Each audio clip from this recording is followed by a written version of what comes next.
Hello,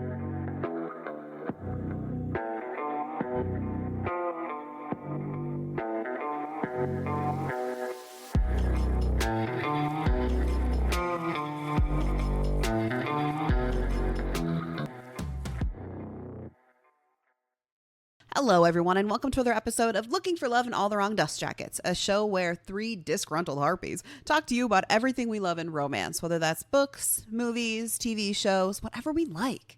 My name's Liz. I'm Danny. And I'm Wiggles. And welcome to the episode. Today, we are doing a wrap-up. So we're going to discuss all the books that we have read since the last time we did a wrap-up that haven't made it into an episode yet. But before we get into that, I got to warn you, I got to let the people know that we are crass and unhinged. We're terribly unladylike. And we're going to talk about all of them naughty times using all them four-letter words. Woo! And don't forget to stick around to the end because we'll be nominating 3 books for you to vote on, whether it's on Instagram or TikTok. You pick. Whichever one gets the most comments and likes will be the book that we read next. So if you want to say in what we read, that's a great way to do it. The power is in your hands, which is very difficult for a couple of control freak type A people. By your powers combined. That would be those two. I'm fine with whatever. Anyway, we usually start this one out with our good books, but not quite good enough. So, Liz, because you have got a list that looks insane, I'm going to make you go first. I was going to say, let's start with Liz because she outreads us all. What was the number again, Liz? 25 books? Yeah. We haven't done one of these since January. Calm down. Wiggles and I don't have that many. No. That's okay. Nowhere near. It is not... Okay. Like, haha, I love the joke. Liz reads so much. Haha. It's not necessary to read as much as me. I'm going to say that every single time we do one of these wrap-ups. We love you. We just love to tease you. I'm aware. And I love to take it extremely seriously. Mm-hmm. Sorry, you have a very adorable, serious face while looking at the list of books. It's because I'm trying to figure out which book is a good starting book. Fuck you. So you're telling me on that list you did not put the order that you wanted to talk about them in? Liz, No, these are in didn't chronological prioritize. order. Oh. I knew there was an organizational principle. Oh, yeah. She's not like me where I'm just like, oh, yeah, I read that one. Oh, yeah, I read that one. Yeah. So I read A Shadow and Ember by Jennifer L. Armentrout. She's also the one that did From Blood and Ash. That's like the big popular one. Mm-hmm, mm-hmm. And I will say I've seen on the ratings of this book that people kind of say that the characters and some of the plot devices are super similar. I have not read From Blood and Ash, so I have no earthly clue if that's true or not. But I guess there you go. Okay, so this book is about Sarah, who is a princess, but nobody knows she was a princess because she was raised kind of in secret to be the consort of the primal of death. And so like there are gods who come to Earth, or I guess the mortal plane, whatever you want to call it. But the primals are like, there's like 4 or 5 of them. I don't even know. And they're the big head honchos. They're the big guys. But when she was to be delivered to the primal, he came down and said, nah, bitch, and walked out. And so her whole life ever since then has been really kind of shitty. And she's been trained to essentially be an assassin for her mom, the queen. Mm-hmm. And one day she's out and about killing people when she sees some of the gods, and you can kind of tell what they look like because they have, godly glow or whatever. Just murdering people in their homes. And she's like, that's not cool. And so she's about to go confront them when Ash, this other god, stops her and is like, what are you doing? You can't kill them. They're gods. And so these two kind of run into each other a couple of times as they're trying to investigate why these other gods are out here just killing people. And they eventually find their way into the plane of the gods. For reasons that I don't really remember, Ash has to take her there. She also has this kind of power to resurrect people. She's only ever done it on a person once, but they don't really know the consequences yet of that action. And it's enjoyable. It's classic romantasy. I think the beginning plot when they're like trying to investigate what these gods are doing was a bit slow. The pacing was a bit off. But when they got into the planes of the gods, things were fun. Things were cool. Ash and Sarah ended up being at odds with each other greatly. And I love a little bickering to lovers kind of vibe here. Yes. I gave it a 4. I thought it was a pretty solid read. I would totally read the next books in the series, except they're long as fuck. And I mean, that's fine. I just don't want to commit that kind of time right now. Fair enough.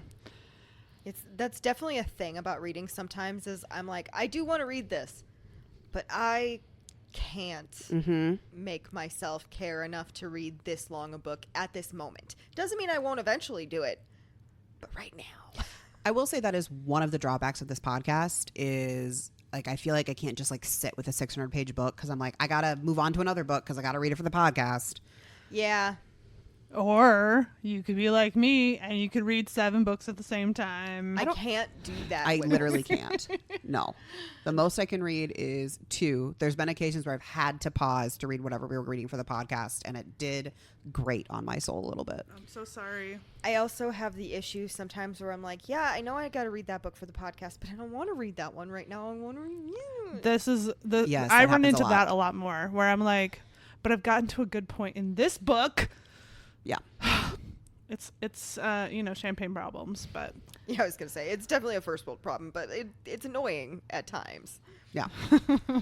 all right. Well, I'll take a swing at it. Good. I'll give you one of my goodish ones. I just finished Trial of the Sun Queen by Nisha J. Tooley. Oh, that's one on my list. Yes. Described as basically the Hunger Games meets kind of like Cinderella.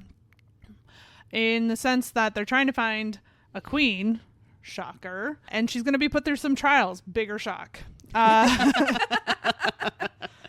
But Lore, our main character, she, when we first meet her, is in this prison in a completely different country and is not being treated particularly kindly. It's a pretty shit prison. They have basically an open air solitary confinement that's just a hole in the ground, and that leaves her open and exposed to a bunch of like wild animals that can come and just like eat you.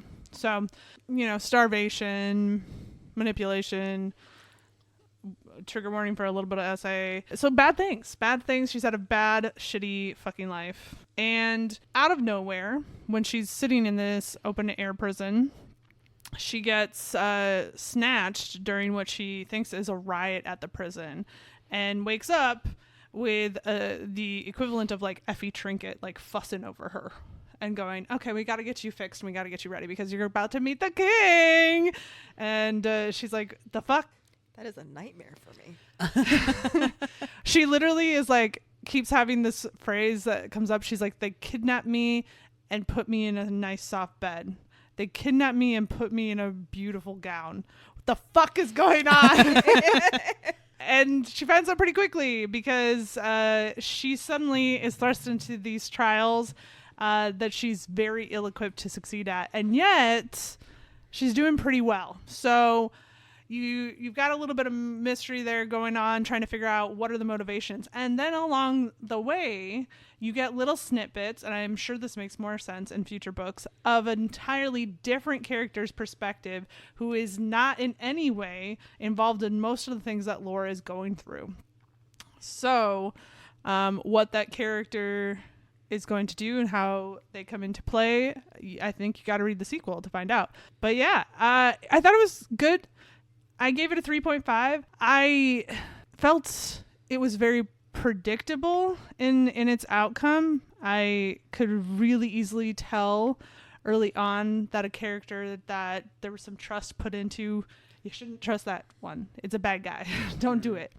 But I am really interested to read where it goes from here. So the 3.5 is because of that, where it's like, you've intrigued me. You've got me excited for the next one. So yeah. Fair enough. Danny. All right. Well, I read Silent Vows by Jill Ramsauer. It is a mafia romance, which is always kind of a weird one for me. It can go good. It can go not good. It can go really not good really quickly. The reason I did pick up this one is because I saw the author's TikTok, and she made a point to say that while there is violent themes because it is a mafia romance, that is never between the couple. And I'm like, thank you, because absolutely not. Yeah. So basically, she is the daughter of a mafia don. She got into a car accident with her mother. Her mother died, and she lived, and she stopped speaking. And the doctors can't figure out why she can't speak. She can't speak. As you come to find out, she doesn't not have the ability to speak. It's nothing that happened during the accident. She's not speaking because she has found out a secret. Well, so she's been living this way for months and trying to kind of separate herself from her father and trying to figure out a way to get her brother to see that her father's not cool. But then her dad arranges a marriage with a different mafia boss. Yay. A rival mafia boss. Great. And so she marries the Irish mafia boss. And so there's a little bit of an age gap. He finds out very quickly that she can talk. But yeah, it's okay. I mean, it's mafia romances, I think, used to be more my thing and are kind of slowly becoming not so much. Yeah, I can understand that. Yeah. What do you rate this one? I gave it like a 3.5. Like it was decent. It's still a fun time. It was decent for a mafia romance and everything.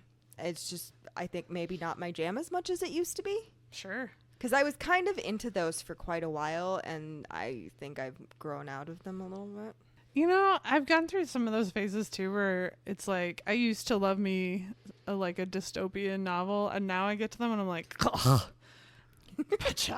That's so 2000s. I'm so over that.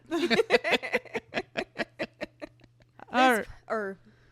No, go ahead. I was going to say, Liz, what you got for us? I was going to say the same thing. Oh my God, look at you two. We are in agreement. So back to me. I'm going to keep it going with some heavy hitters here. I listened to, and that's an important fact to point out, Deep End by Ali Hazelwood. Oh, it's so good, you guys. We do love an Ali Hazelwood. I think I gave this one 4.5 stars. Okay. And let me tell you, Ali Hazelwood has figured out how to do her sexy times.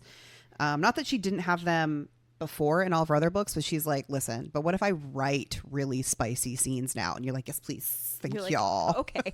Love it. Love that for all of us. So Deep End follows Scarlett, who is a junior in college, and she's on the diving team. She recently had a almost career-ending injury, and so she's struggling to come back from that. And she's got the yips. So she physically is healthy, but mentally is not there. And her captain of the diving team, whose name I can't remember, she starts to become really good friends with her, and the captain ends up breaking up with her boyfriend, Lucas, who is the captain of the swimming team. And the reason that those two break up is because Lucas is into some kinky stuff and wants to do like power play, dom sub stuff.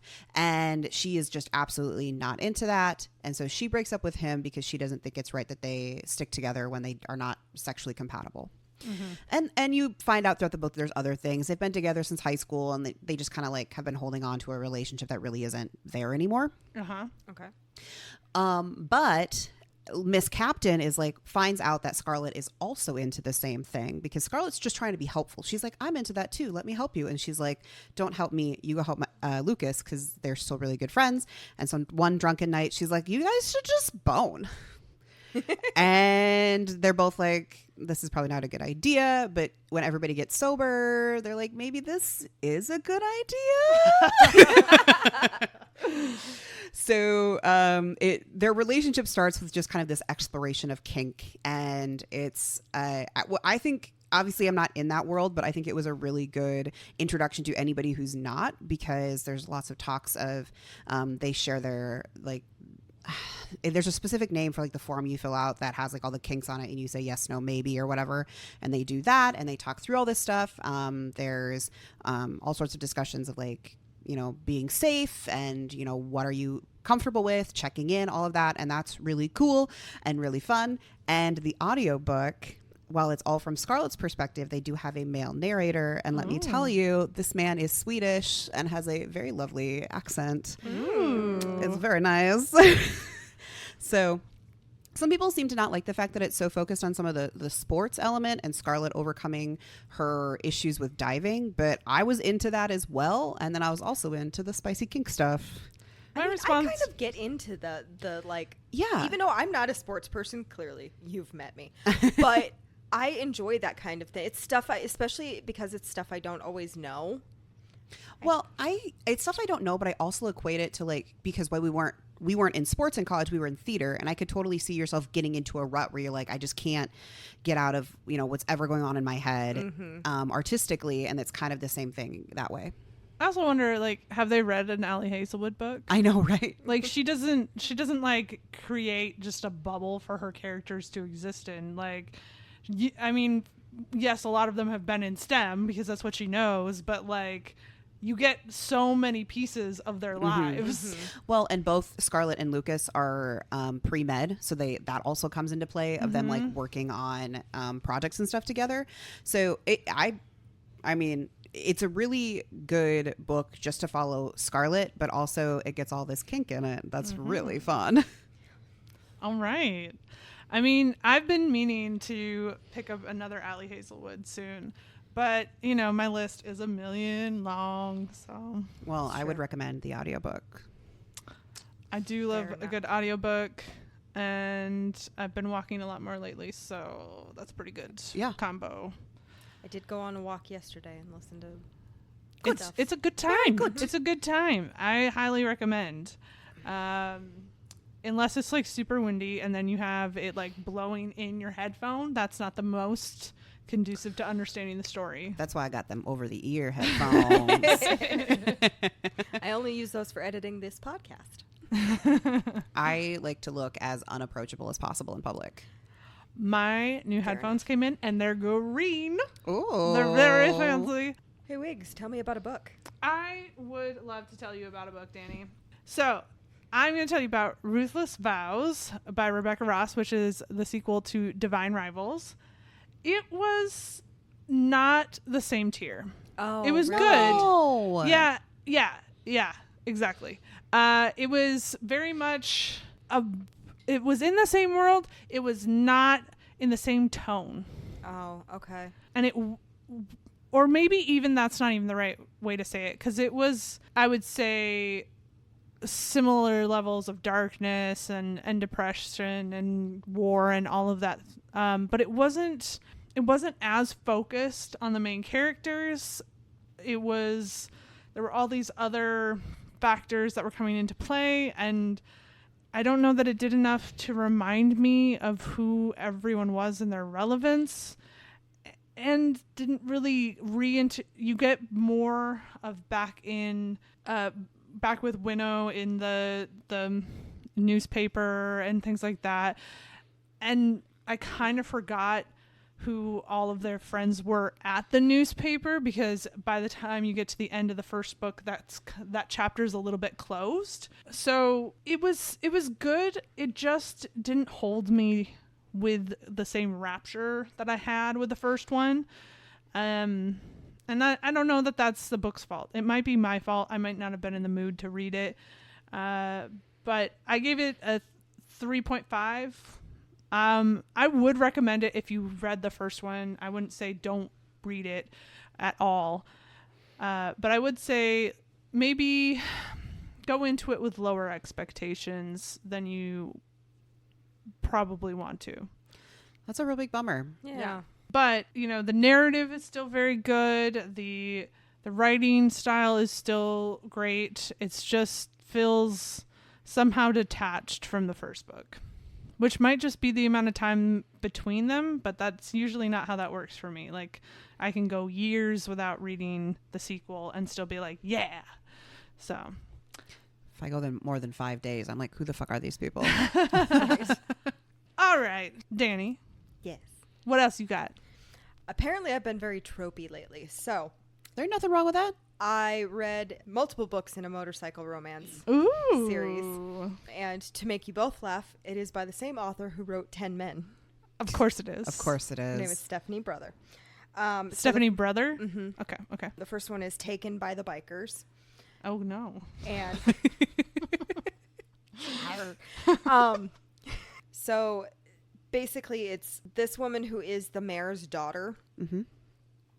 Her father's kind of an asshole, and she gets kidnapped by 3 bikers in the middle of the night from their house, and they basically want to ransom her off back to them to get him to stay out of a certain side of the city. He blames all of the city's problems on this motorcycle club. Mm-hmm. But in reality, they take care of the entire like south side of the city and care for all the like lower class citizens that are there and everything. So they just want him to leave them the fuck alone. And he wants to make them the villain of everybody's story. So they kidnap his daughter in the middle of the night. Not a great start. And then they're treating her nicely and everything. They put her in a room essentially, and one of the bikers, his name is Wildchild, and he was like, here, I have books you can read, just because like I know you're bored. And then the mayor goes on the news and everything, and they're like, have they stolen your daughter, blah blah blah, and he's like, yes, and I will not negotiate. And the bikers are like, what the fuck, bro? That's pretty messed up. Your daughter, you're not gonna negotiate. And she's like, yeah, saw that coming. He's an abusive asshole. And then they flirt. And they chat. And they bang it out. There it is. Yeah. All 3 of them. Yeah. Yep. And eventually her dad kind of tricks her into coming back because he threatens the bikers and everything. And they have to steal her out of the house again to bring her back, and she like teams up with them to like get out of the house and everything, and the whole motorcycle club like starts a war. I may have missed a small note here. The people who kidnapped her are the people who end up are good people? Mm-hmm. The motorcycle club. All right. Okay. And the guys that kidnapped her, it's the 3 guys that she ends up wow-wowing with. But they weren't supposed to do this. This was not on orders of the president of the club or anything. And so they were real mad about it when Eagle Eye found out. He was real mad about it. I mean, can you imagine you're trying to manage all of these fuckers, and then these 3 assholes are like, we saw a pretty girl, so we took it. And you're like, the fuck, man. It's pretty much what happened. He's like, I didn't need this today. we saw the pretty. And she's like in pajamas standing in the middle of this motorcycle club. She's like, I don't need this. Like, she spends most of her time in one of their t-shirts and a pair of boxers because like eventually she needs to get cleaned up. And Yeah. I'm like, here, have a shirt. Can't go to the store. Nope. So on top of that, her kidnappers are lazy. Yeah, well, kind of. They're too busy boning. Busy boning. You know, I'm not too busy for a clean shirt. I won't. But as always, Stephanie Brother writes good scenes. What is that rating? Now, I go into this with this is a I want sexy scenes kind of read, you know. Uh-huh. And I give it a 3.5. All right. All right. That wasn't bad. All right. They also never got violent with her. Again, always important on a motorcycle club one too, because sometimes they go there and you're like, why? Why go there? I just don't like it. I'm not going to yuck anyone else's yum, but I personally am not a fan. Correct. Same. Like, Yeah. I'm not shaming anybody, but I instantly am like, ugh. Yeah. And yeah, they never get violent with her anyway, and none of the guys do. Like, all of them are actually pretty respectful. Except for, and Wiggles, you specifically would hate this. I feel called out now. In the, like, clubhouse, there are certain women that come there just because they're DTF. Yes. I think that's a pretty common thing. Yes, but the term for them is sluts. Yuckers. Yeah. Yeah. I knew you would not like that. But the women that are called that, like, wear it like a badge of fucking honor. I mean, good for you, I guess. Get it, girl. The quote unquote head slut is pissed that she is there and everything. Like, attacks her at one point. Classic mean girl vibe. Yep. I'm so fucking over. I'm like, stop it. I'm not saying everybody has to get along, but I don't need the like, you're in our territory now. I will say this. If you ever see me carrying the banner of head slut, you need to intervene because some switch has flipped in my brain and I'm not here. Not that there's anything wrong with being a slut, but we don't use that word. It's just that when I knew Wiggles instantly would be like, ugh. It's true. Don't like that. Mm-hmm. All right. I think, Liz, we're back to you and your ginormous list. Okay, cool.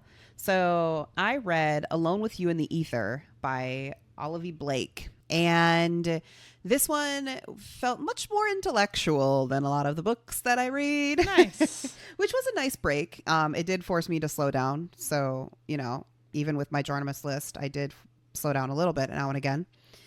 It's about Reagan and Aldo. They have just kind of like a classic meet cute.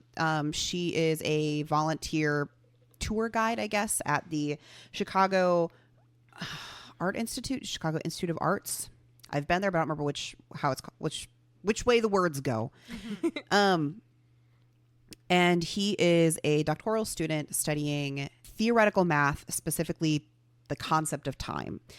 It was interesting. This book, when I had got it from the used bookstore, was shelved in the sci-fi section, and it mentioned it was talking about like studying time and stuff. And I was like, oh, this will be a weird time travel book. And then I start reading, and I'm like, there ain't no time travel in this book. This is just a contemporary book that was in the wrong section.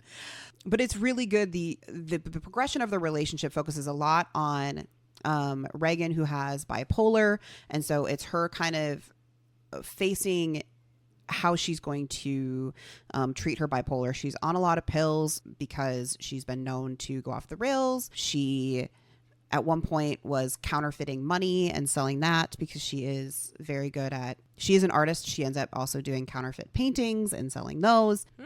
Like an entrepreneurial spirit. Like an entrepreneur. And so she kind of has to face down throughout the book, like, does she want to be on medication or not? Is it helping? Is she enjoying life? And then Aldo is, they don't say he's on the spectrum or anything, but he definitely is not very, very good socially with people. And so those two kind of have this very tumultuous relationship that kind of goes on a roller coaster. But the reason I said it was more intellectual is the writing is sometimes trying to be too smart. I wasn't bothered by it for the most part, but there were parts, like part 1 of part 5, she has like stage directions in the novel. Okay. And not all of the time, but just randomly there'll be like a paragraph, and then there'll be like a stage direction of like, and Reagan walks into her apartment and it looks like this, and this, as if you were reading a play.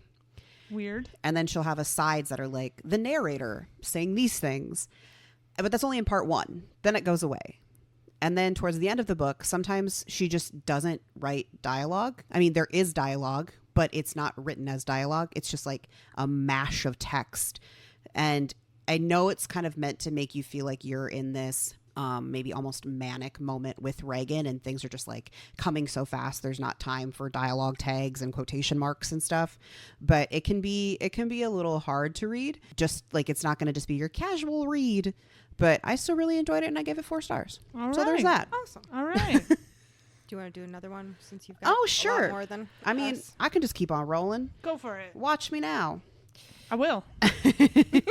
I got both eyeballs on you. Oh, thank you. I do too. Another book that I read that was very character driven and all about them characters. It was Beach Read by Emily Henry. This book follows January, who is coming off of she's an author, but she's kind of in a bit of a slump, and she's coming off of a relationship that just ended because her life got turned upside down when her father died, and she found out, I think at his funeral, that he had a mistress and like a whole other house and life. Ooh. Not like other children, but like, yeah, still not a good thing to find out at a funeral. No. And then she ends up inheriting the house, even though the lady, the mistress or whatever, is still alive.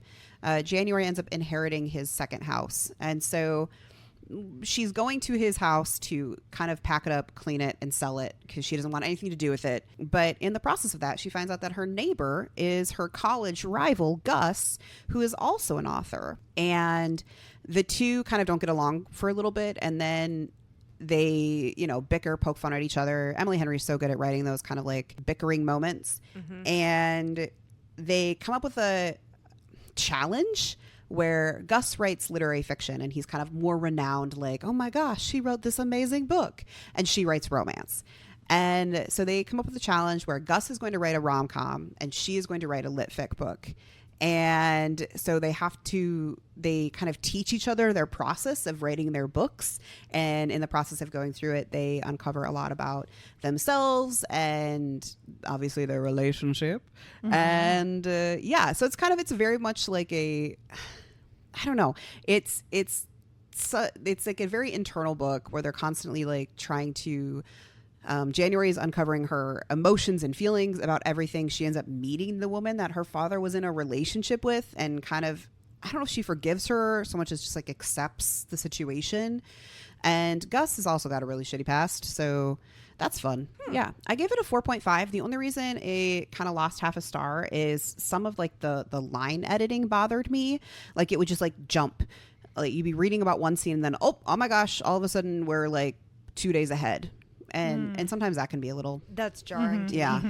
Yeah. But it was still a 4.5. So there you go. That's pretty good. Yes. Wiggles. Okay. I got one more 3.5 in here, so I'm going to say that one. I finished my series by Stacia Stark that I had started and I've been working on for a while. With the final book, A Queen This Fierce and Deadly. I think ending a fantasy series is hard. I think it is, because no matter what you do, the way that people have gotten used to reading the book is that there's a cliffhanger into the next one, right? And I don't know if it's just like the world we're living in right now, or if it's me, or if it's just I'm tired of reading the same happy endings. But I didn't feel like the happy ending was earned in this book. It just felt like they just got it, because it didn't feel like the plot was doing the work for them on it. And so, I mean, I guess a spoiler a little bit that there's going to be a happy ending, but like, again, predictable. But yeah, I don't know. I've been following these characters through. This is the 4th book in the series, and it's the same characters. One thing about this series is it gets progressively spicier, which is fun, and you're following the same 2 characters for the romance. Also a character named Lore. So that's wild that I keep coming across that. But it's had this really cool magic system. The politics were interesting because someone who ends up being their ally is also somebody who's 100% their enemy, and things like that. But I think we didn't really see the consequences of what's going to happen. Like, even if they win their big battle and everything like that, there are still going to be consequences. That's just how it works. And I don't think they felt that enough by the end of it. And so anyway, I don't know. But other than that, the book was really good. There was another couple that you kind of start following that I was really rooting for, and they came through. And there was one couple that I don't think the author wrote as a couple, but in my heart, they're a couple. I love it when you're like, internally, you're like, yeah, you those you two are a couple in my head, 100%. So yeah, it was a 3.5, but I think the series overall I would give a 4. So check it out. Yeah, Danny. All right. Well, now the second book in that series. I did read the second book as well, and I have started the third one. It's called Secret Baby for the Bikers. I'm sorry, what did you just say? Secret Baby for the Bikers. I heard BB. I heard it as well. So I think I misspoke. Oh, okay. Okay. So basically the main character is her family is a member of the mafia in this same city. And she kind of goes out with her friend one night, and they're just trying to have a good time, and so they end up at the clubhouse of the Screaming Eagles, and she has a really good time. Sure, like you do. With 4 bikers. Good God. Yep, 4 of them, all at once. And she was on birth control. They do use condoms. I'm very pleased with the fact that that is pointed out a lot in all of these books, that they do use protection and everything. Well, you have to be if you just like that feral. Yep. It doesn't work. And she ends up pregnant. But you don't ever like see anything with the pregnancy or anything. It shifts forward like 18 months. Oh. And she's had the baby. The Screaming Eagles are not okay with the mafia. They're actually trying to like negotiate a truce between the two so that they can kind of be allies. And her father has hid the fact that she has had a baby and everything. She's living in an apartment on her own, and she just has to make occasional appearances at the like tower where most of the family is. And so she serves dinner one night when they're having a truce meeting, and she sees the guys. Uh-oh. And she's like, oh my God. And she like runs into the bathroom. Well, there's a guy that is in a mafia family, not her mafia family. It's like one of the allies, and he's obsessed with her. Like, honestly, fucking delusional, and it's creepy as shit. He's obsessed with her, but he's talking about like ambushing the Eagles as they leave and everything. And so she happens to run into one of the 4 guys, like he was excited to see her and everything. And so she happens to like run into him as she's walking out the door, and she like whispers it to him, and then they act like they are annoying each other, and they walk away. Well, she saves their lives essentially that night. And so then they find her, and they're really excited, and she opens the door, and there's a baby close to a year old at this point. And they're like, math. They're like, wait a minute. And they're pissed at her because why didn't you come and tell us? You know, why didn't... Yeah. And she's like, here's the thing. I tried, and I could never get in to see you guys. They kept, like, the gate. People wouldn't let me in. They don't got cell phones? Right. She didn't have their numbers. She just, like, dipped in the morning. Like, she was there for a good time, not a long time. That was the plan that she had, and her friend had. And her dad doesn't have contact? No. Oh. Because he doesn't know who the father is. She refused to tell him. I see. It's coming together. Yeah, because she will be ostracized if they find out that she has a kid and everything. So, yeah, they're coming around to hang out with Izzy, which is her daughter, and they want to be daddies. And she's like, all of you? And they're like, yeah, we don't care who the dad actually is. That's our kid. And then Fuckface shows up. Yuckers. And it happens to be that they're babysitting for her while she's at class. And Fuckface shows up. He's not supposed to know where she lives. And after they, like, guns are drawn and everything, they leave. They're like, come home now. And they all just, like, load everything up. She's like, I've got go bags onto the bed because, like, this was always a possibility. Yeah. And she ended up at the compound, living there with the baby. It's pretty good. The delusional man is really creepy and really upsetting at times, I will say, because he constantly is just like, oh, come on, like, even though she's giving him no delusion. She's like, we're not a thing, bro. And he's like, oh, baby, you know I love you, and I know you'll get there. And it's like, oh my God, dude. Yuckers. Yeah. But again, it was like a 3.5. It is it's a fucking book, and I will tell you, the Taken one, it took a little bit to like get there before the fucking. Well, I mean, you'd have to have an early fucking scene to make the baby. For sure. It's pretty much like the first scene essentially is, oh, here we are, we're at the compound, we're having fun, and off we go. 4 men. That's a lot. That's a busy night.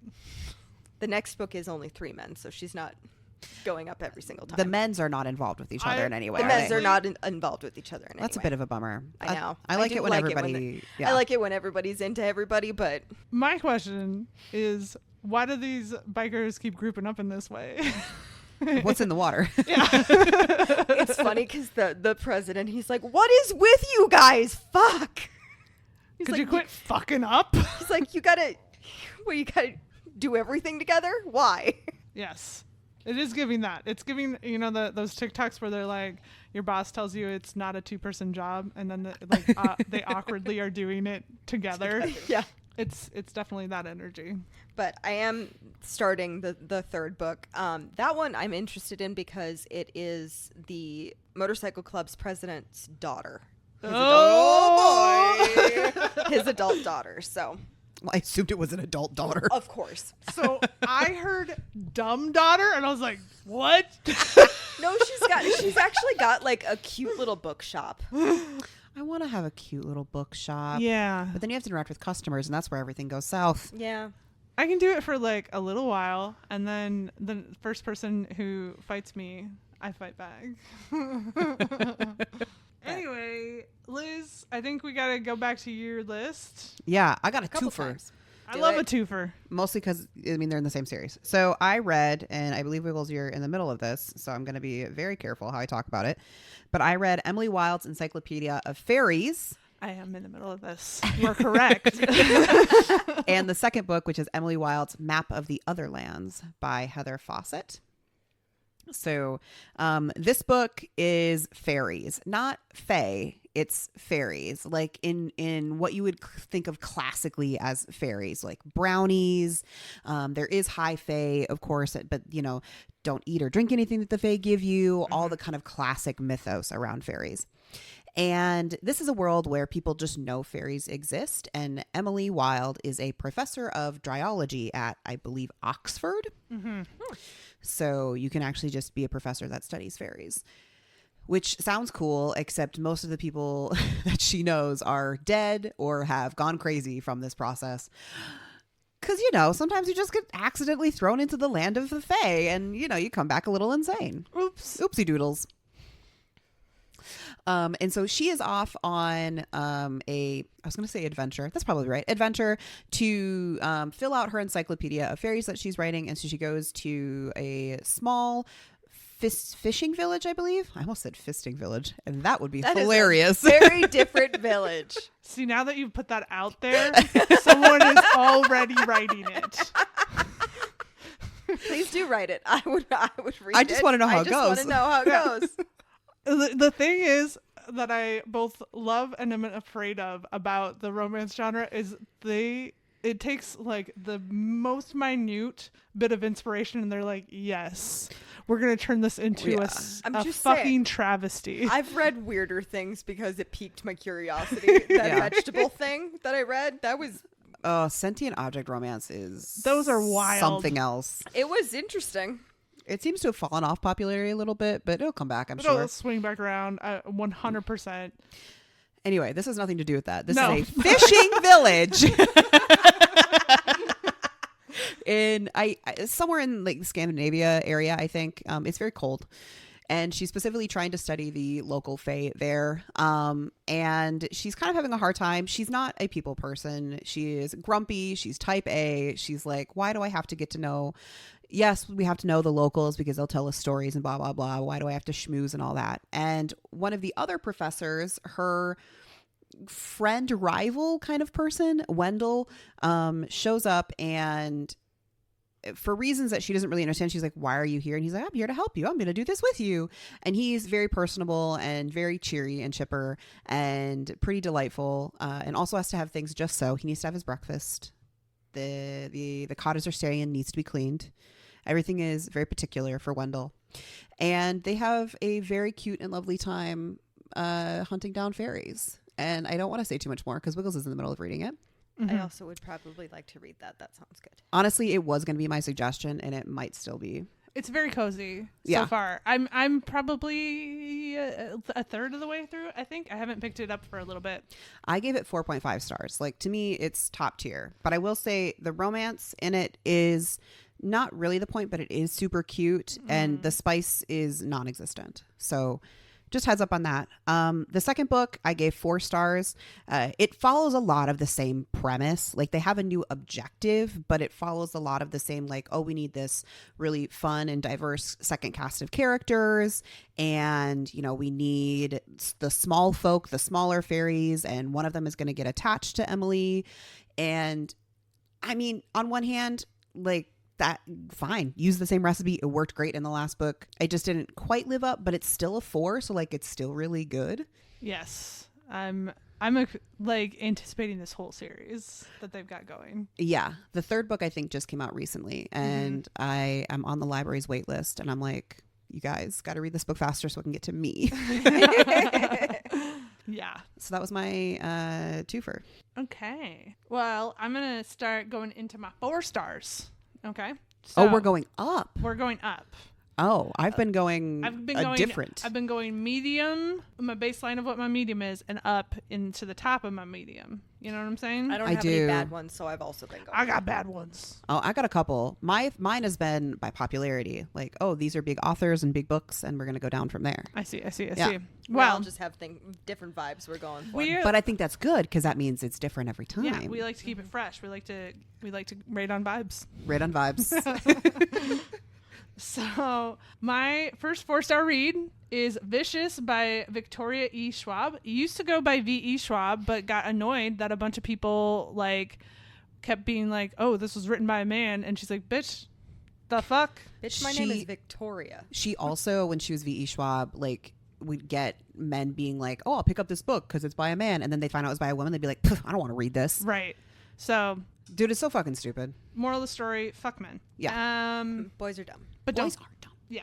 Anywho, so this story is the first in the Villains series, but there is a prequel that's called Warm Up, and then there are some like in-betweeners called Extraordinary, and then there's the sequel, the official sequel, Vengeful, which I am looking forward to reading. But it is a darker book. This is not romance. This is not a romance at all. No. And it's kind of like you wouldn't be totally out of the like realm of it making sense if you were like, I can relate this to The Boys. It is the Extraordinaries is kind of their cover-all term to talk about people who get powers after they have had a near-death experience. And this is all happening while Victor and Eli are in one timeline is happening while Victor and Eli are in college, and the next timeline is like 12 or 13 years later. I can't remember what it is. Something along those lines. It's an extended period of time, right? And so it's their college age and then them in their 30s and where their paths have diverged and gone wacky.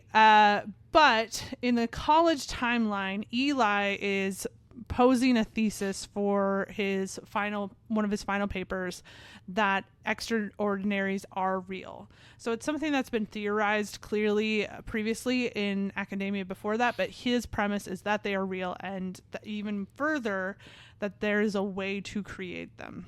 Victor, who is hyper competitive, one might argue is maybe a sociopath. Either way, he's got some things.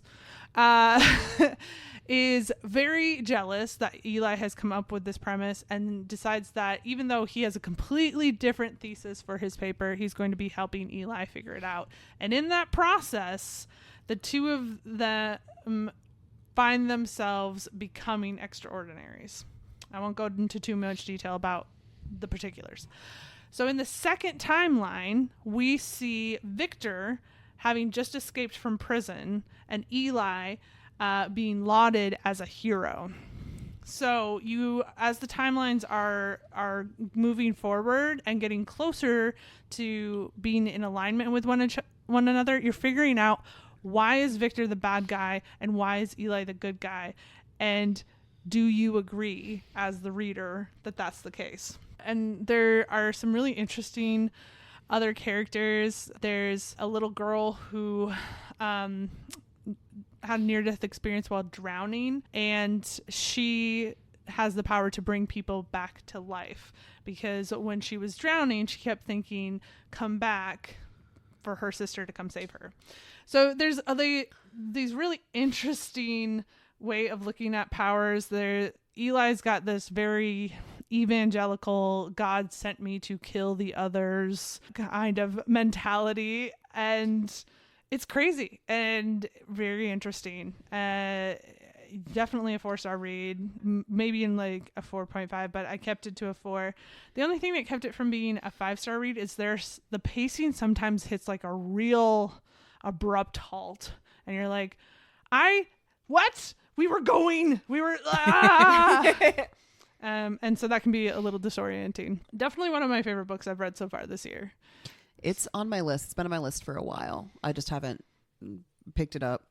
Yeah, I'm looking forward to reading the second one, but they are dark, and they're never going to be a moment of really much reprieve or relief where you're like, oh, it's not so bad anymore. So you kind of have to like be in the right mindset, I think, to read it. But yeah, Danny? Okay, this is my last one. Okay. Oh, It is called, so it's in a series. There are 8 books in this series. It's called the Haven Ever After series. The first book is Getting It On with Gargoyles. We love gargoyles. I know. Big fans. It is a small town monster romance. So in the first book, there's 3 triplets that they've lost their parents. Their parents died in an accident, and they decided that they're going to do a girls' weekend. One of them found this map, and they're like, they can't find this town that's marked on this map anywhere. Let's go fucking find it. It's fun. Blah, blah, blah. So they follow this map. Well, they end up in a town, and they are staying at a Airbnb. Well, they're called, or not an Airbnb, essentially at the bed and breakfast. Sure. And so then they're the next morning called to the like town square, and they're like, welcome to our new residence. And they're like, excuse me? It's a whole town of supernaturals, and they all basically got warning ahead of time when they were coming in. So they all like masked their appearance, but they never do.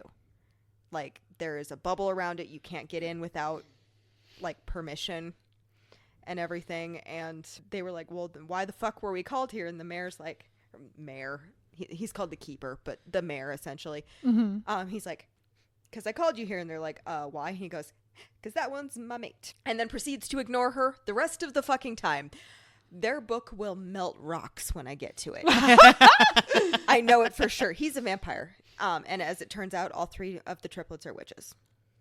Oh, Classic. mm-hmm, mm-hmm. But witches in this one aren't like all powerful. They have like a certain type of magic that they draw from. So one of them is a green witch. The main character of Getting It On with Gargoyles is a white witch. So hers is all about protection magic. Mm-hmm. So she can help strengthen the borders and everything. And then the gargoyles, their whole thing is being protectors, obviously, because that's what gargoyles are actually supposed to do. Yeah. And so they're smitten with each other almost immediately. Like, and also his way of courting her, I need to feed her siblings as well. He's constantly bringing baked goods to her sisters and stuff too. Like the Spice Girl said, if you want to be my lover, you got to go with my friends. Yeah. 100. And like, it's adorable and it's so cute. And then there's also attacks that are happening because obviously there has to be some sort of suspense. Yeah. But there's attacks from basically these like warped supernaturals that have been living outside of these havens. Apparently these havens are just all over the place. This is just one of them. It's called Ever. Sure. But yeah, so it's really good. And gargoyle, they have nests. The gargoyles have nests that they just want to spend all their time in. They're hobbits. I gave that a 4 stars. Nice. Oh. It's good and cozy. The next book is called Tangling with Trolls. Okay. And that is another one of the triplets and then the troll. I love taking classically ugly monsters and making them sexy. Yeah. Oh, and he's fucking adorable. And he loves to garden. And she's the Green Witch. Sure. Yeah, you'd have to be. I mean, he runs the general store in town, but he also runs the he runs a floral shop as well. It's a small town. And she's the Green Witch, and she's a botanist. The first one is she was a detective. What's the last witch? The last triplet. She is a black witch, and I don't remember what specifically her powers are. You pondering to what do I'm with. pondering? But yes, her mate is a... There are 3 of us. I know. I know. But They who would make a be- joke that they're the Sanderson sisters, and they always did make that joke, and then they found out they're witches, and they're like, oh. We are the Sanderson sisters. The power of 3 will set us free. I mean, Wiggs would obviously be the Green Witch. I think Daniel would have to be the White Witch, Right. and I'd have to be the Black Witch, right? 100%. Okay, Yeah. cool. Yeah. But yeah, then book 3 is Partying with Pixies, Okay. which is the gargoyle's brother, is the like main character in that one. Well, who's the other person? 'Cause it's Pixies. not the triplet. Pixies. Oh. Multiple pixies, obviously. Yeah. Liz. Oh my God. Excuse me. Well, no, it's just one, I think. One pixie. She's been flirting with him this entire time, and it's fucking adorable. And the entire town is basically like, "Hey, go look at her. Go be with her." Like they're not even subtle about it anymore. There's no peace for single people flirting. There is no peace. Yeah. Yeah, that's true. And then is the third triplets book, the Waltzing with Witches. But then there's Wrestling with Werewolves, Slaying with... So basically, the third witch, she's got to wait. Yeah. It's just I have to wait until the 4th book for the third witch. But they are constantly picking at each other and being rude to each other. And I'm like, you will melt rocks when you get there. And I know it. She wore a shirt because she was mad at him. And she didn't know what he was at this point.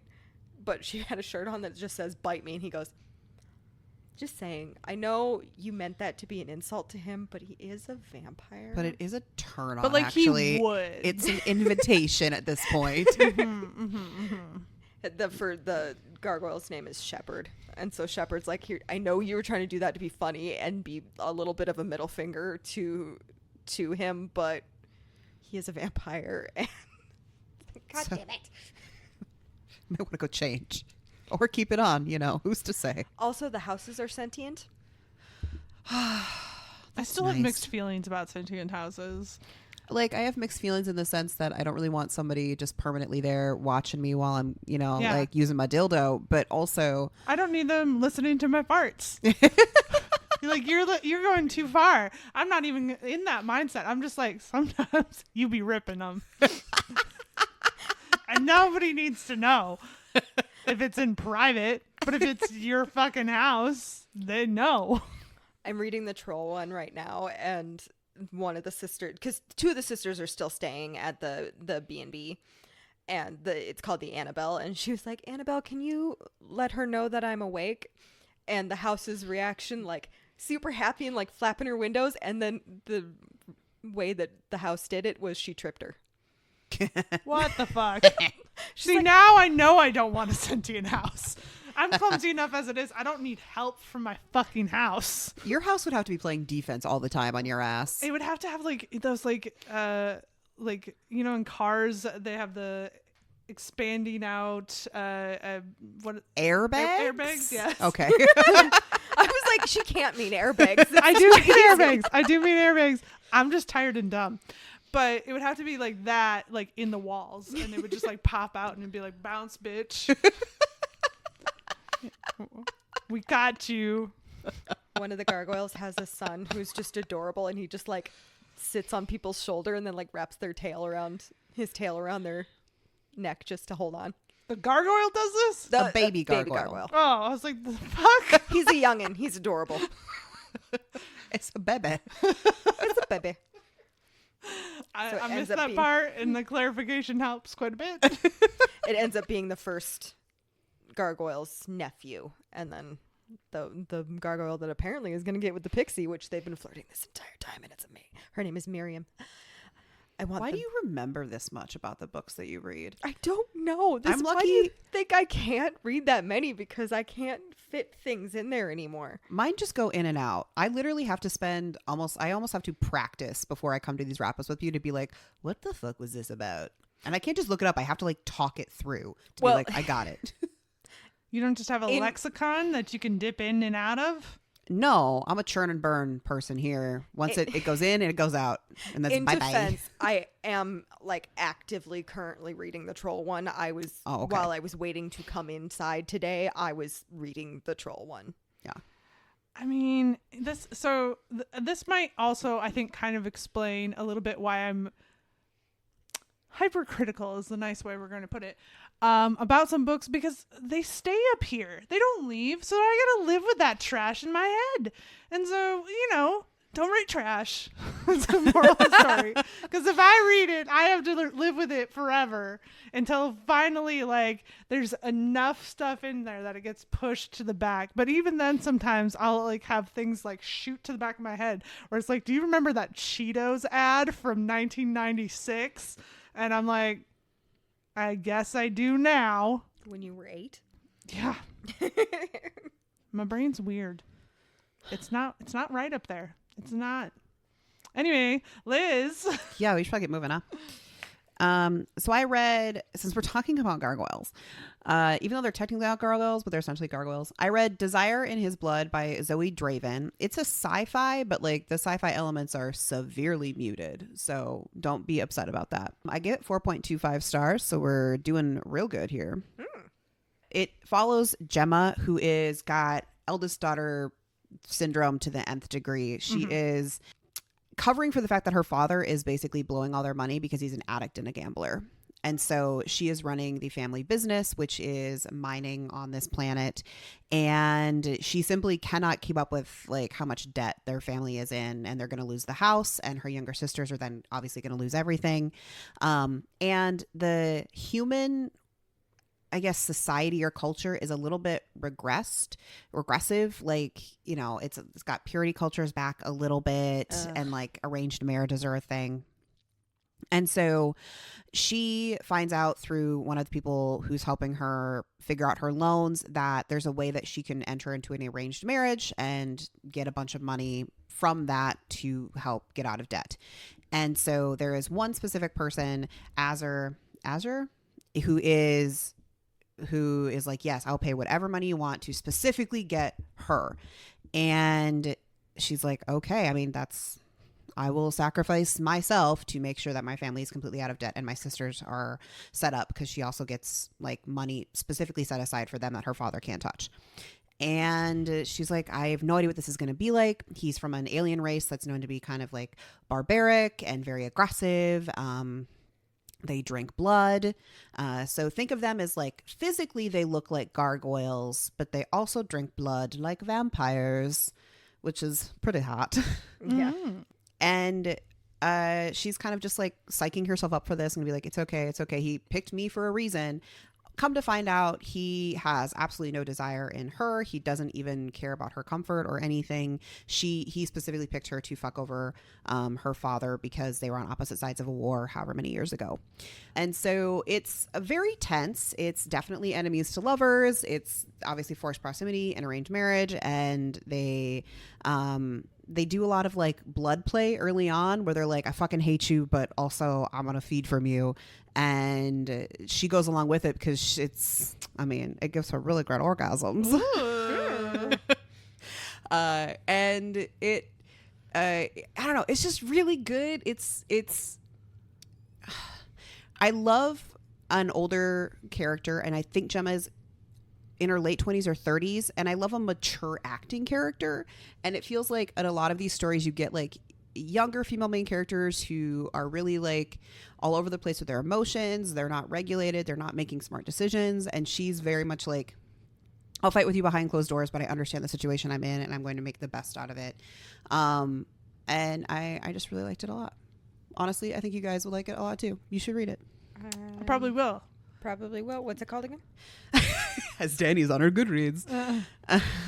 Yep. I am. Desire in His Blood.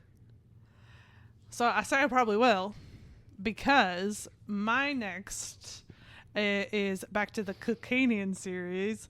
If you don't know, we did an episode a while back on Choosing Theo. And I have burned through the entire series since. Have you read the newest one? Okay, so the newest one comes out May 21st. I thought it was out already. No. Bitchin'. I know. Believe me, I am ready. Honestly, it's so rare that an author gets better over time in these long series. Like a lot of times they Yeah. just they get a formula, they keep doing that formula, and you're like, So I expected myself to eventually get bored with these, and there were some that I was like, you can skip those. Those are skips in this series. But then I got to the last 3 in the series, and I was like, holy shit. Wasn't ready for that, especially the last one. But I will talk about that one last because I've been thinking about it. I've been in like a fucking reading slump because of it. Anyway. God damn. Yeah. So there is like a 5.5 book called Releasing Maledek. This one I really liked because Katie is our human, but she's not one of the ones that, I guess I should back up. If you haven't listened to that episode and you haven't heard us talk about this series at all, basically a bunch of human women were kidnapped to see if they could breed essentially with the Clicanians, and not lawfully. The Clicanian people are not a fan of this. It was just some really bad scientists who got some other yucky boys involved to go do this for them. But that's all much more complicated and gets much more complicated as we go, which is what carries this book series through, because the politics of everything that's going on keeps evolving, and it's crazy. But anyway, so in Releasing Maledek, Katie is actually, if she's not in her 30s, I think she's like late 20s. And she accidentally got kidnapped when she was a kid and sort of got sold into being not exactly a servant, but more like an indentured servant. Yeah. So if she works off enough of the debt of her being sold to these people, then she will be free to do whatever she wants. And so she's been serving this prince for something like 10 years or something like that. And there is an event that happens in a book prior to this that leads us to understand what's going on. But basically, there is an alien race that is purposely crashing ships onto their planet in order to steal all of their supplies and scrap their ships and things like that. And then they turn all of the people that they capture into slaves. And they can do this like through this sound system that they have that like lulls you into being peaceable. Anyway, so it turns out humans are not susceptible to this. And so she's like trying to save this prince and her friends, and is in the process ends up meeting Maledek, who's like instantly, that's my mate. And this one goes really quick because it's actually a novella. But that would be like the one ding I have against it, is like it's only 152 pages, and I would love to have seen their story fleshed out a bit more. Maledek is instantly like, God damn hot damn. This woman is amazing and crazy, but also amazing. And she's like, okay, well, I need you to help me rescue people, and that's like my only priority, and you need to take 5 steps back. So they have a really great dynamic, and it was very fun. It was very good. But then the next one is Resisting Maxu.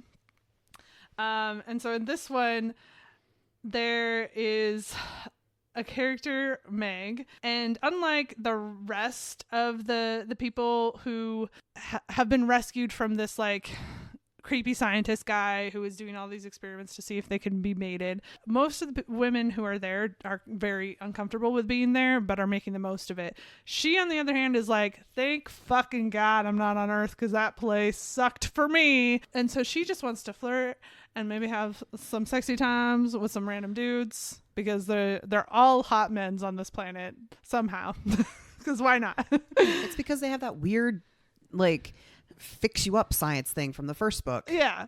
And so what she doesn't plan on to have happen is to be actually recognized as somebody's mate. And fortunately and unfortunately for her, that does happen, and it does put a damper on her sex life, but only for a little while, because mate. Because mate. And there's a lot of like arguing and convincing, and it's lots of fun. But the one that changed the game for me, those two were still 4 stars, and I was like, okay. But then I read Ruling Sixth Dan, and I was like, fuck. Holy shit.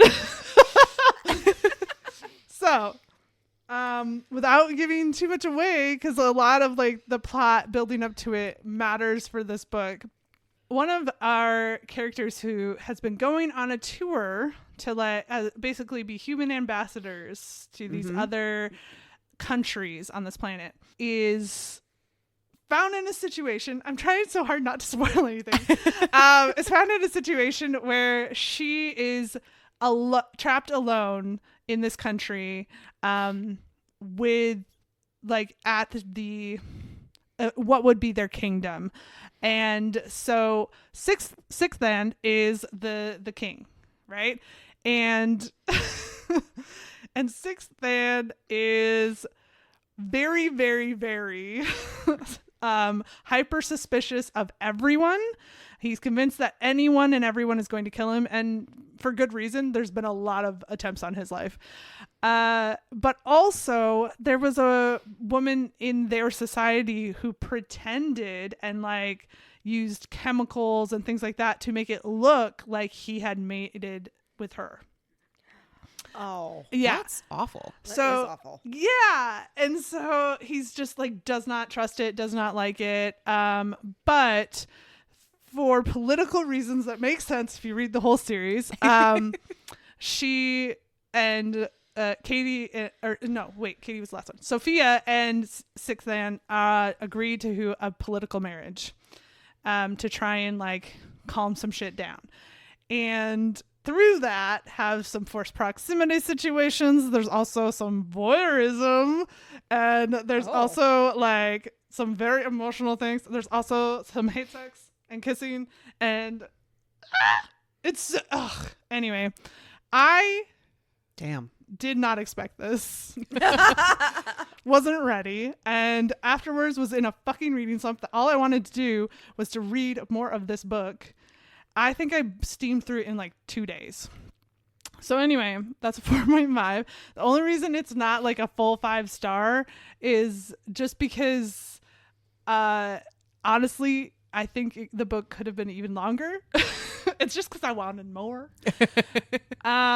So yeah, I mean, you do have to put in the work, you do have to put in the time to get there, but it is so worth it. And it's not one. Some of these you could read as standalone. Mm-hmm. This is not the one. You need to read the whole series leading up to it in order for it to be as good as it is. So if you got time. Damn. Yeah. You're really trying to convince me to do this, because I've read 1 and 2, and then after 2 I was like, oh, it's good, but like not worth going, I think, any further. And now you're like, no, it is. You could, if it weren't for this book, if it weren't for Ruling Sixth, then I would say you could just skip 3 and 4. But it is worth having the full knowledge of the world. Well, and the thing is, honestly, 1 and 2, it's not that they were bad by any means. They were still good. Yeah. There was nothing against reading them. I haven't read the second one, but I liked Choosing Theo. Yeah. Yeah. Yeah. But like, that's how I would categorize them. It's like, yeah, it was good. You get to this one and you're like, fuck me.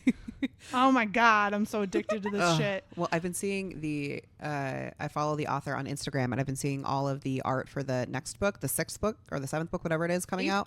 8th book. Holy shit. And I'm like, fuck, I do love that character. You get introduced to him in book 2, and I've been. Yes, he's been a long time coming. Yeah. And that is Bewitching Reiho. Yes. And cannot wait. May 21st. You can guess what I'll be doing. Also, I will say Ruling Sixth Dan, and this is a travesty, is one of the few books in the series that is not available for free on Spotify, but the rest of them, the audiobooks, are all done by the same narrator, and they're all free on Spotify, or at least they were, which is how I read a bunch of them, and it's a good experience. So that's 3 books in a row, so I'm just going to let you go for a while, Liz. Oh, back to Riz? Okay. Yes. Yeah, I don't have any. Oh, I wanted to mention, because you had said, that all of those books could be standalones. The Haven Ever After, they're not.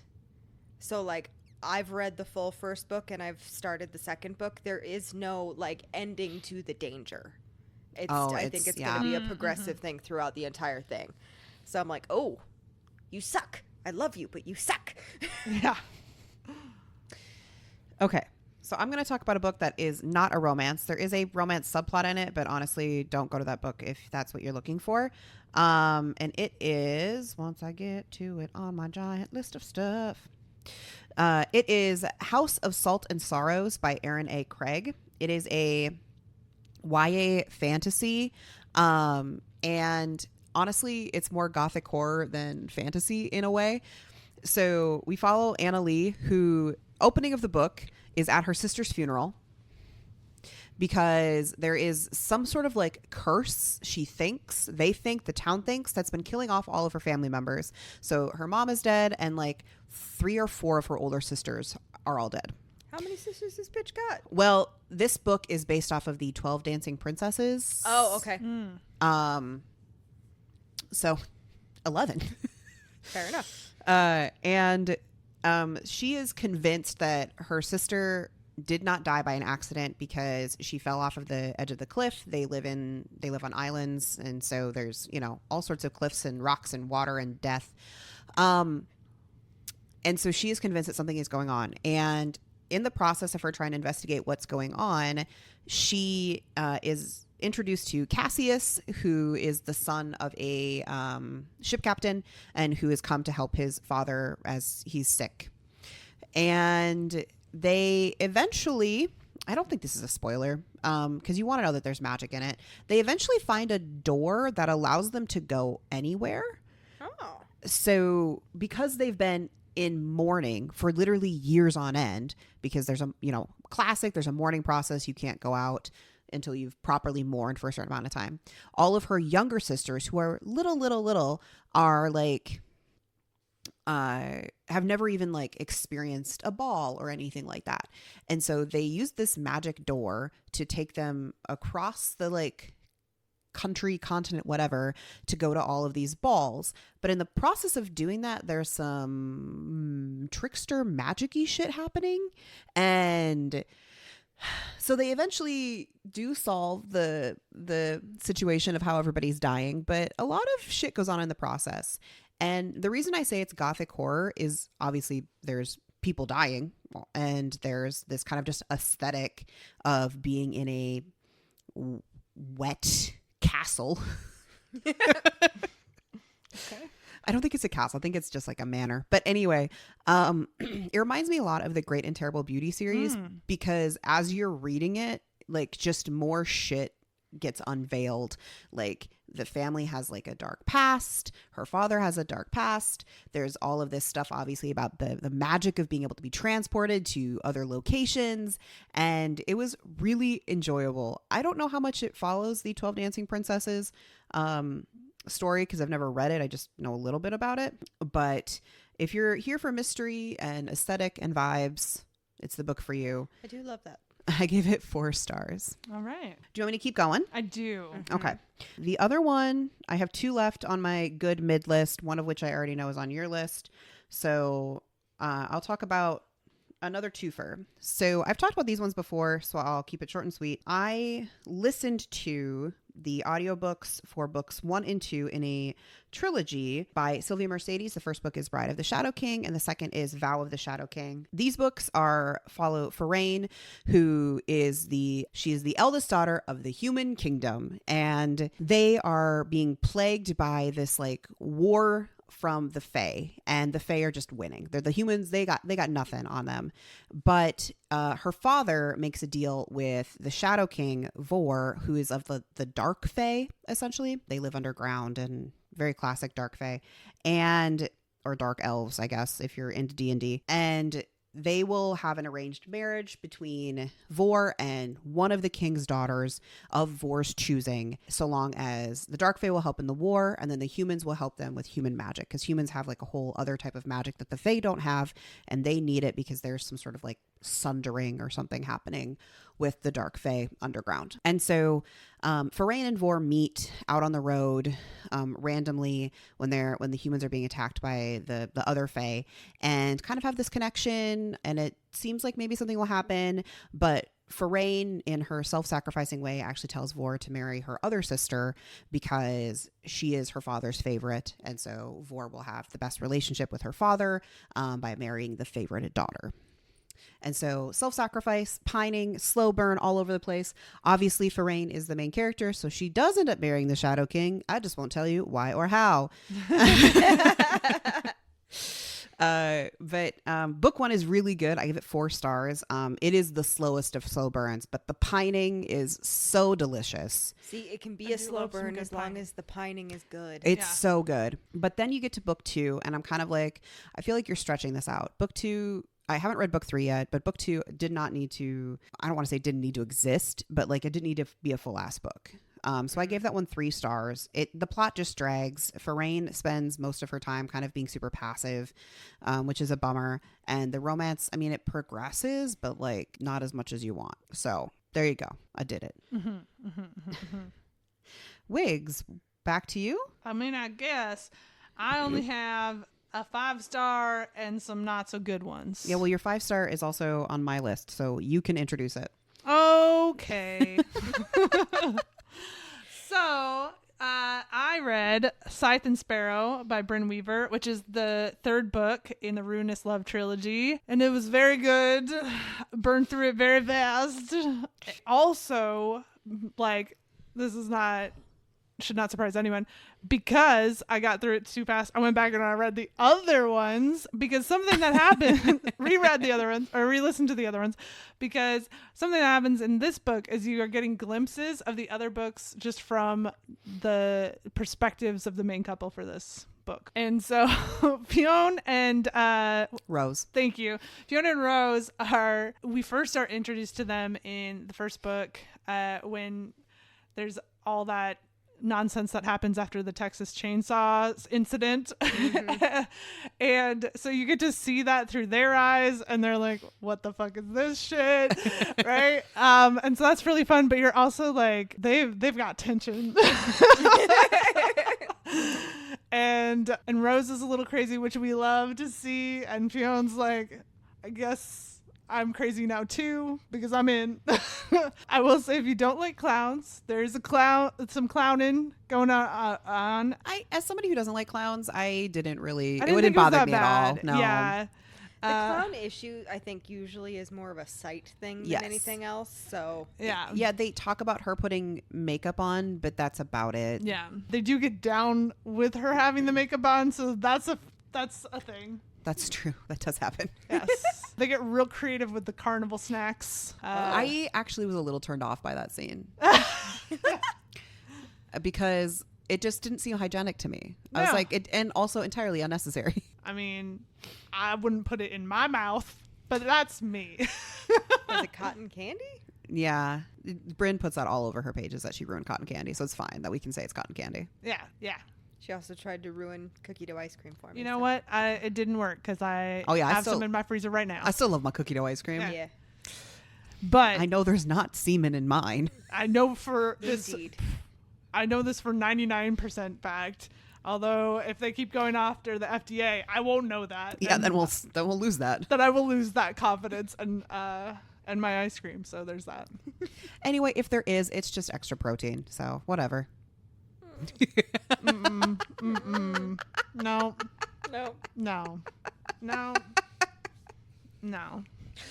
No, Liz. Sometimes you say things for the shock factor, and I'm really know. glad that you guys went with it for me. You know, honestly, I would rather eat a human steak than to eat semen ice cream, and I stand by that. No, because a human has to die to eat a human steak. Not necessarily. You could trim a little off the top. I'm sorry. I mean, you're right. You could cut an arm off and they'd be okay. Yeah. But also, human is very stringy and lean. It's not good to eat. Well, That's not the point. according to a couple of different serial killers, people with tattoos taste bad. So I win. They just won't eat your tattooed parts, Danny. You need more tattoos for defense. I can arrange that. I'm fine with that. We see Danny the next week, full sleeve. Just sleeves. Her legs are completely done. Yeah. Getting back to the book. Yeah. I actually didn't like so much that we spent so much time revisiting the other books because it Really? ruined the pacing for me. And especially with Leather and Lark, because I consumed it so fucking fast. She was referencing things that I had no memory of. I was just kind of like, if you say so, I have no fucking clue what you're talking about. So I thought the book was much better before we got into this, like, okay, let's catch up and tie all the books together. I don't know. I liked it because it was different. It didn't follow the exact same formula, and so and I would say that while Leather and Lark is different for sure from Butcher and Blackbird, it's also following a kind of similar formula, Especially to the romance. Yeah. Like Fiona and Rose is different because they get into their like, okay, we're just gonna fuck, nothing else thing. And so the whole time there's like this emotional angst element to it where they're like, I like him, but does he like me? And he's like, I love her, but does she love me? It's nice. I like pining. I don't know if you guys have noticed. I believe I've noticed. Yeah. Yeah. It's Over kind of the my last favorite thing. few years that we've been doing this at this point. Look, it is fun to just jump into a book where they're like banging it out, but you know, sometimes you're like, you really want It depends to be on the built mood, up. really. Yeah. Like, Yeah. Mm-hmm. like there's pining in the books. Like I said, that one is going to melt rocks once they finally like get their shit together. It's going to be great. Sometimes you just want one where they bang it out, hence Motorcycle Club. I get you. You know, that's very similar to the Juliet Cross series, the Stay Spell series. There's a good mix of we be fucking and pining. And, Yeah. You know, you can mix it up depending on which book you read, which is nice. So that is the end of my good mid list. Me too. Hot damn. So what about your not good? I think you should talk first. So I will start off my not good list with a motorcycle club romance. The irony. Yeah. So I read, and I don't know how to pronounce the title of this book. I think it's just Wolf, but it's spelled Wolf.e. And you might be thinking, is that some reference to the character's last name? Because people will spell Wolf as a last name with an E at the end. No. As far as I remember, his last name is just WOLF. So I don't know what the fuck the .e is about in the title. Okay. All right. Just putting that out there. By Paisley Hope. And I picked up this book because the cover is gorgeous. It just is. And I heard from people that I follow on the Instas and TikToks that it's very spicy. And I was like, I could go for very spicy. And I mean, here's the thing. It is. But the problem with books where they put spice in like every chapter is eventually you get desensitized to it. Yeah. And you're like, I just need the plot to be plotting. And it's not. So I give it a 2.75. It follows Brinley as she has had some sort of tragedy, lost her job, everything. So she has to move back home to the small town and into her family home. Both her parents are gone. And in the process of that, she's like, oh, well, my high school friend invited me to her wedding and I said I couldn't go, but now I'm back here. I should probably go. So she ends up getting involved in like the wedding activities. Well, her best friend is marrying into a motorcycle club. So all the wedding activities involve the motorcycle club stuff. And she is very much more like goody two shoes. You know, this is the classic. We love to pair our goody two shoes with the bad boys. And Gabriel, who I believe is the president, is without a doubt a bad boy. And Brinley just gets roped into all of the club activities. She's there for either the rehearsal dinner or the bachelorette party at the clubhouse, and it gets attacked. So she has to spend the night, and Gabriel finds her snooping in his stuff, and so they fuck it out. And he just gets like very possessive and protective of her and shows up at her house and is like telling her how to help sell like her dad's old truck that needs to get fixed up.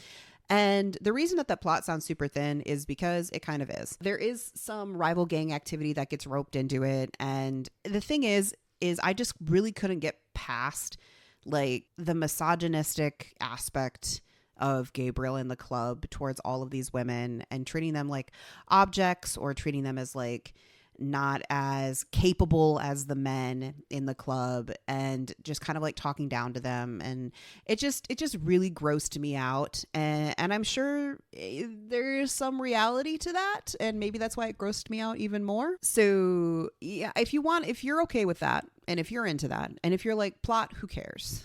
I just want to be banging, then I think you would like the book. There is a classic Mean Girl moment where there's these girls who've all been all over Gabriel, and they're so mad that he's like spending all of her time with this one chick because he never settles down. He always is just like playing the field and stuff. And they literally call her, is it Sally D from Grease? Sandra D. Sandra D. And as soon as they said that in the book, and I was like, holy shit, that is exactly this fucking book. And so, I mean, if you're into it and you want to read it, if everything I told you is like, actually, that's what I like, then have at it. Knock yourself out. All right. It's not for me, but yeah. Like I said, motorcycle club ones are kind of a weird fine line for me. It has to be kind of a, like, I really like them if they're done a certain way. I just don't like, I like strong female characters, and that she was not a strong female character. I will like hint to the next wrap up that I'm currently listening to, The Kings of Kearney, which is a motorcycle club by Nevessa Allen. And let me tell you, that woman is a strong female main character. of course. So Nevessa. Anyway. Wigs, why don't you tell me about something that didn't quite hit Trip your your trigger. Yeah. Yeah. Okay. So I'd been anticipating this read for a long time, and maybe that was makes my it mistake. worse. Yeah. And that's A Witch's Guide to Fake Dating a Demon. And I was thinking this is going to be very similar to some of the other witchy sort of books. And I was right and wrong. I was right in the sense that it follows a very similar plot. Basically what happens is our main character thinks that she's bad at magic. It turns out she's not. She's just really good at plant magic, and so anytime she tries to force other magic, it doesn't work out. And so in the process, Muriel ends up summoning a demon, Ozroth, who goes by Oz, and because of the way that the rules of demon deals work is once he's been summoned, until he's like given her whatever she wants in exchange for her soul, he can't leave. He has to stay there and keep like being like, would you like to trade this for your soul? Would you trade this? And she'd say something, I'd give anything to not have to do my dishes or something like that. And he'd be like, tradesies? And she's like, no, get out of here. What?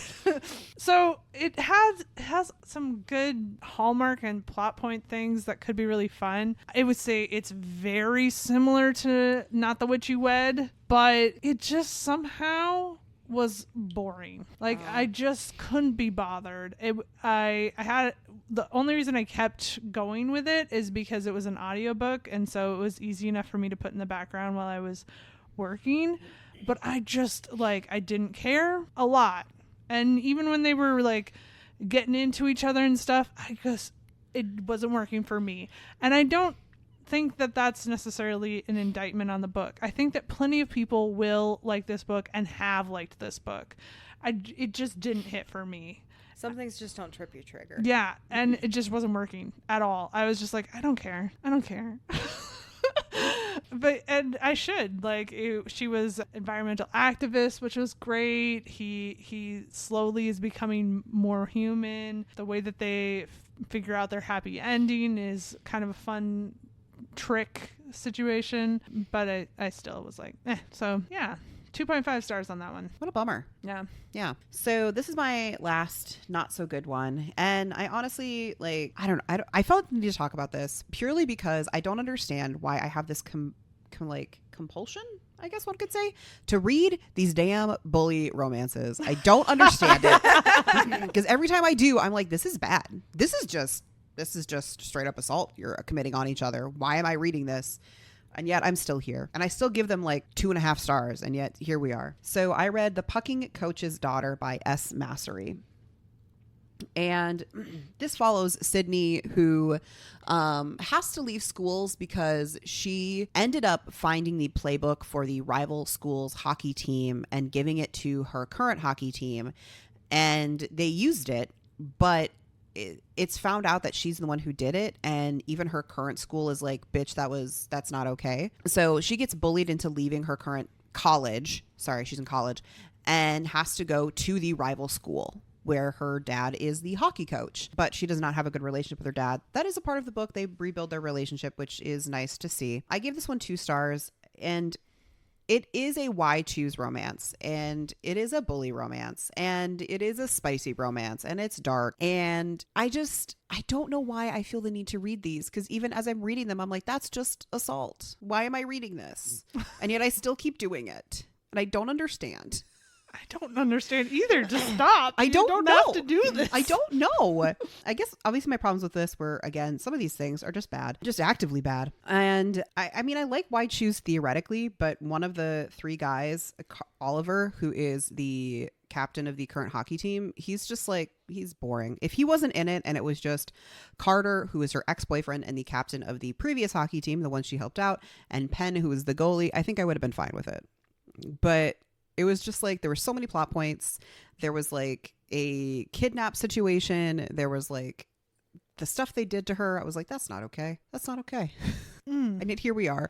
I know I'm not giving you a lot of plot, but that's because, like, again, with these books, it's mostly just about the spice and how many different ways we can arrange the people.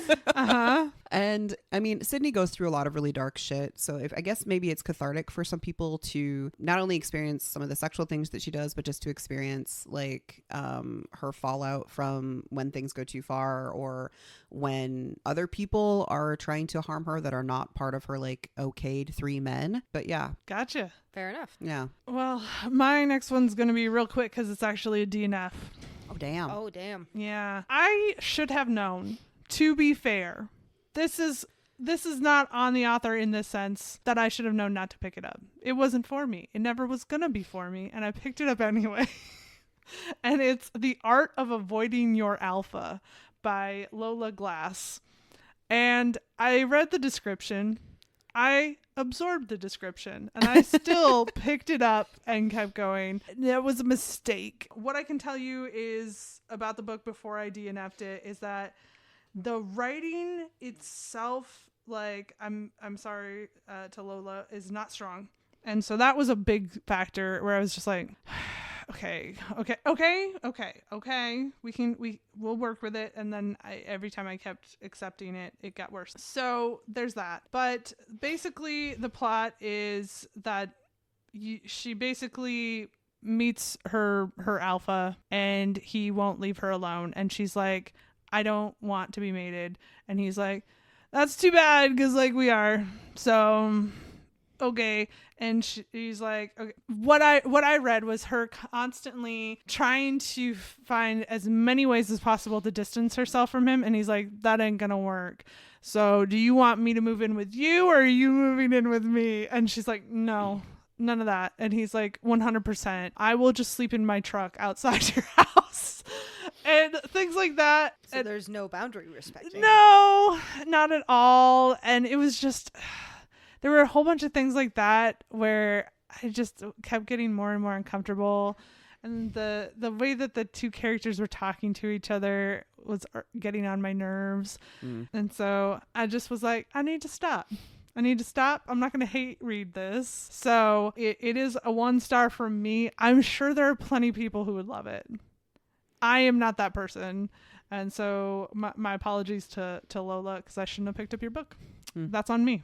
That is on me.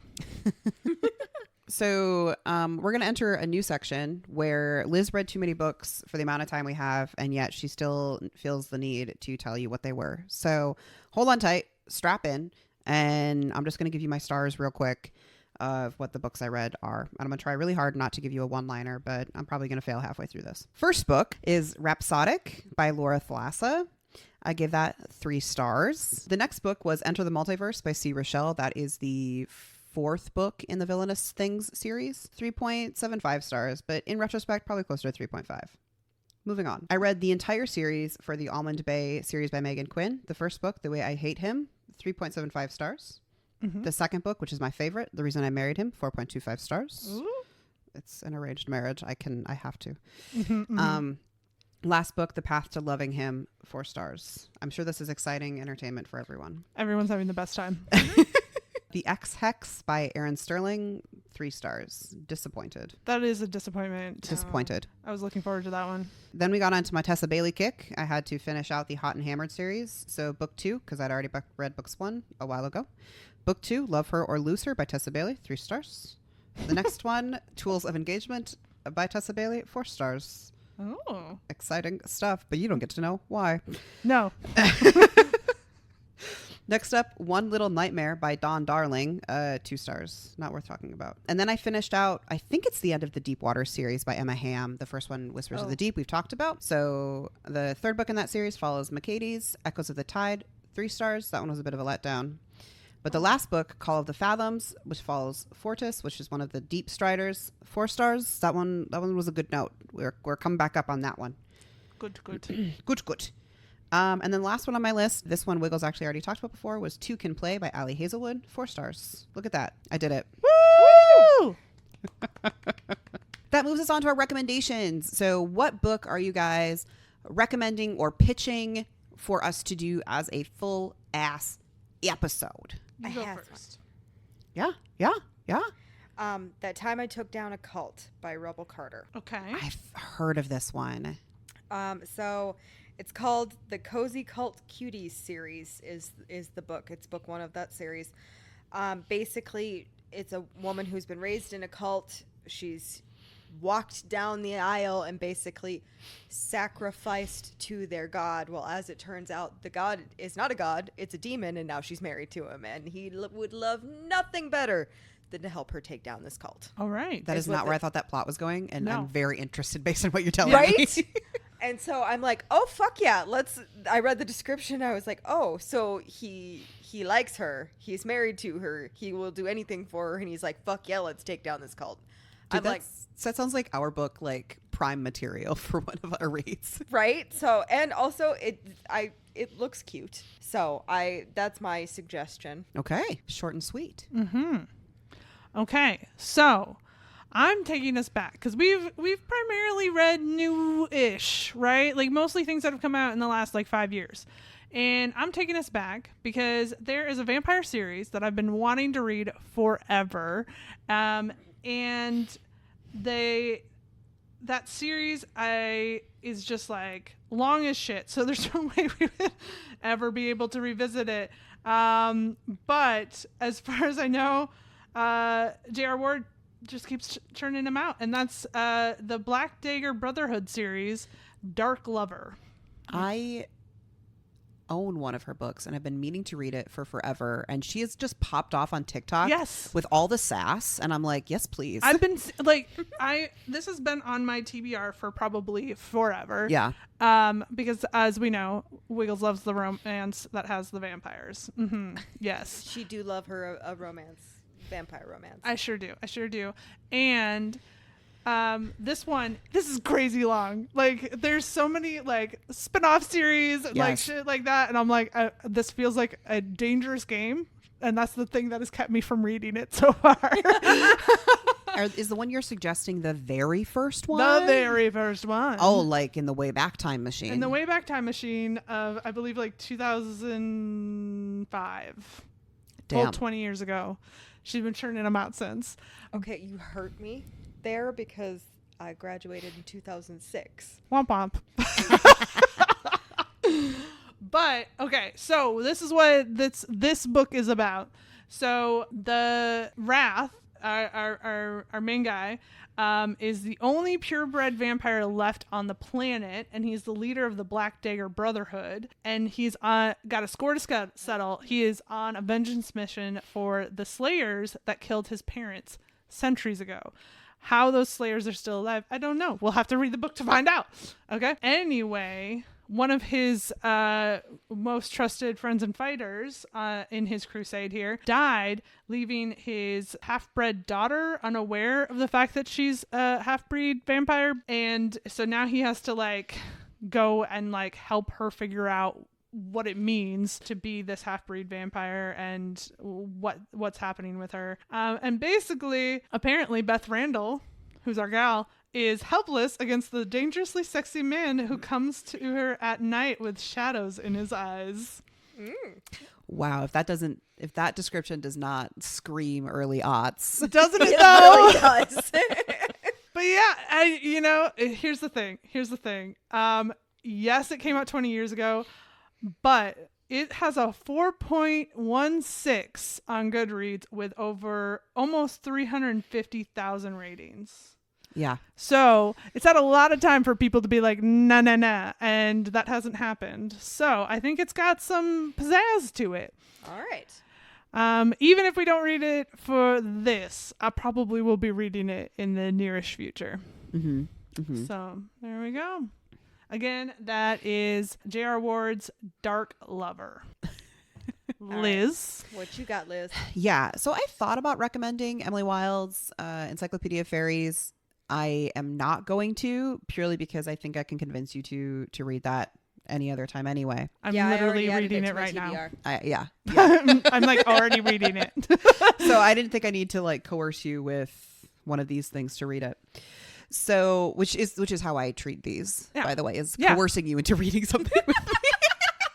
I just need another like witnesses, whether it's good or bad, to be like, look at this shit.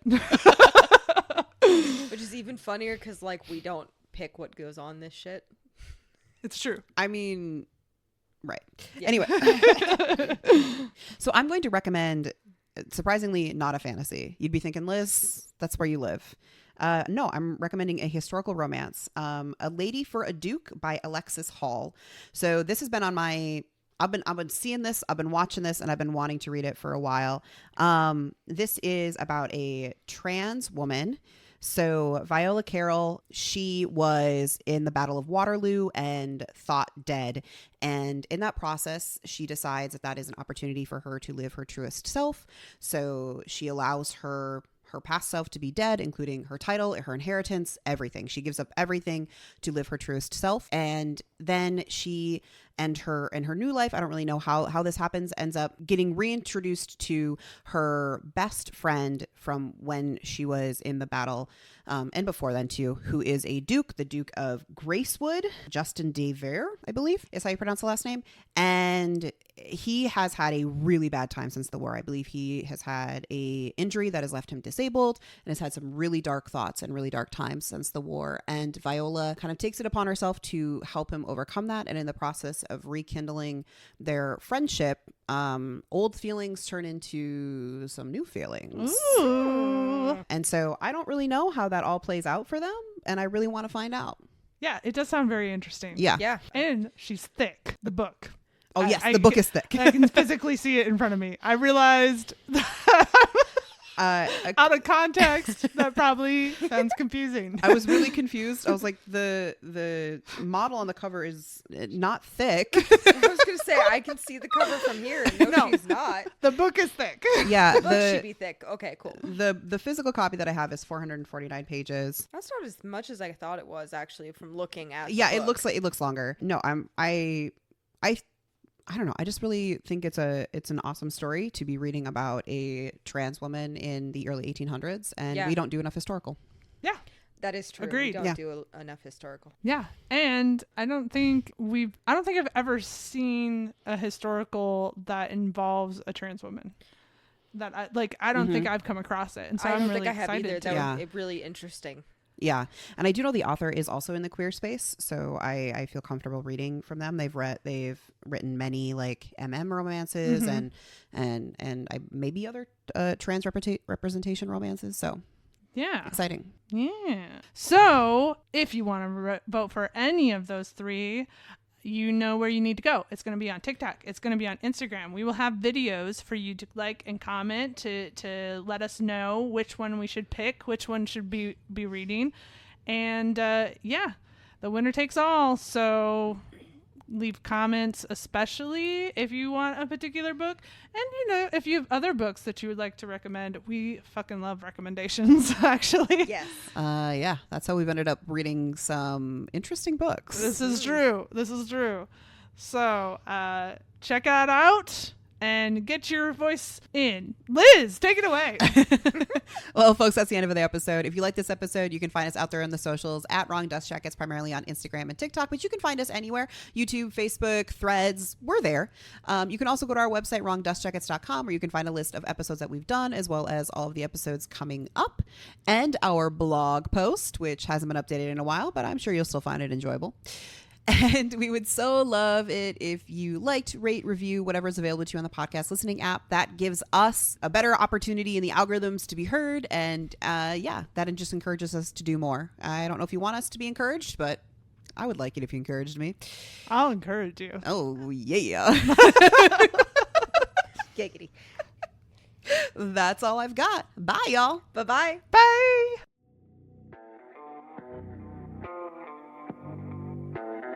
Thank you.